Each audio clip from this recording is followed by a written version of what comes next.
एक चीज है,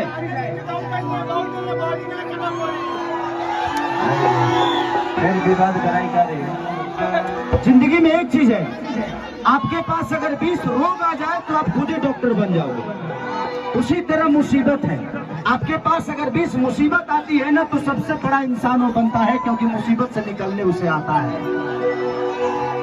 तो कोशिश करिए कि मुसीबत आपको भी आए और उससे निकलना सीखिए। इस दुनिया में हर वो चीज पड़ी नहीं रहती है, और जिस काम में मेहनत नहीं वो काम नहीं होता है। तो कोशिश करिए कि हमें काम करना है। क्या बात कि देखा न सटन के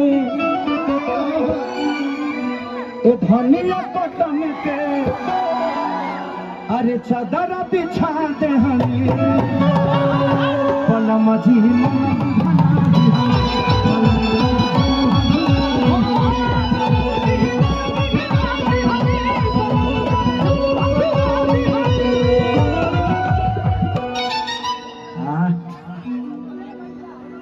अच्छी गान खाता है पहले वाला की तरफ माइयो क्या लगा अजी तो डिमांड नहीं है, तोरा मौसी के डिमांड बा। अब देखो बेटा, इस उम्र में नाचोगे, तुम्हारा सिस्टम बहुत छोटा छोटा है अभी। हाथ छोटा है, पैर छोटा है, तुम्हारा लोग दूसरे जगह रहे लो। अरे यार, शरीर में बहुत कुछ छोटा है तुम्हारा, पता नहीं टाइम से काम करता है कि भी नहीं। अब तो आ गया अपने मौसा के संगे नाचने। बदमाश तहरा माई के प्रणाम करो। नाचोगी पता? हाँ, चलिए इस लड़के के हौसले के लिए ताली बजाइए आप। ये बच्चा इतने भीड़ में आकर भी आज ये लाखों पब्लिकों के बीच में अपने आप को दिखा रहा है। ये हौसला बहुत कम लोगों के बीच में होती है। इसके लिए चल बेटा, आज नाच नाच, तुरमाइयों का कहे कि बेटा पैदा पहले बने। देखने लगी, देखो तुम इधर नाच रहे हो, तुम्हारा पापा तुम्हारा जोड़ीदार मत खींच दे उधर से। हाँ, तो टाइम से घर चले जाना, काम फरियाला से पहले निकल गई है। मोबाइल बड़े अब ठीक ना लगा, माई के सुरक्षित तो के आइल बा, पापो के लेके आइल बा, ना फानी हम करना होला है। कि देखा न सटन के, अरे कपड़ा कटन के, देखा चादर बिछा दी हनी भला माझी मन पिघला दी।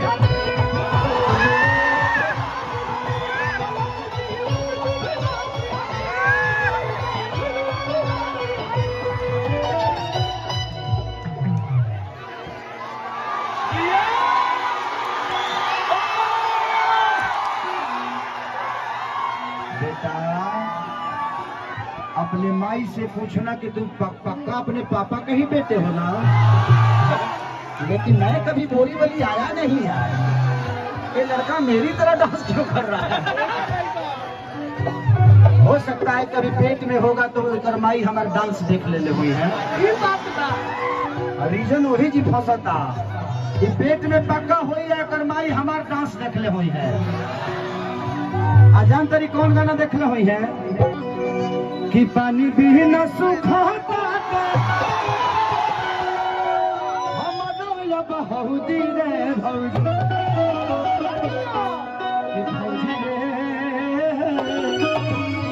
पिया बारा हमारा सब।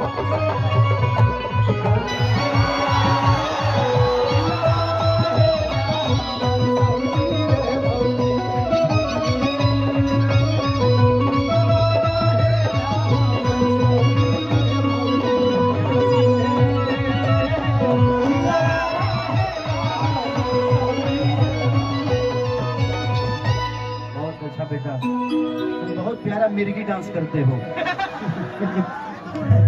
बताओ ये लड़का जब पैदा भइल हो तो माई के कितना दर्द भइल हो, कैसे जे ई सोच पैदा ना भइल हो, यूने से हेंगा हेंगा करत पैदा भइल हो। नाचते नाचते धरती पर गिरल है लड़का। बहुत अच्छा बेटा, एगो तुझे भाई अपना माई से कहते जल्दी खींच दे, ये खेसारी मौसा संगे काम मिली। बहुत अच्छा, बहुत अच्छा, थैंक यू मेरा बेटा, thank you thank you thank you. जाओ जाओ नंबर बाटा मास कही के नंबर मांगत है। हमार बुझातनी तोर पक्का तोर माई नंबर मांगले होई, ते ना मांगले होके लगे। बहुत बहुत नंबर हम तोरा माई लगे आए, कहे चोखा लिट्टी बना के रखी है। बहुत अच्छा लड़का, इस लड़के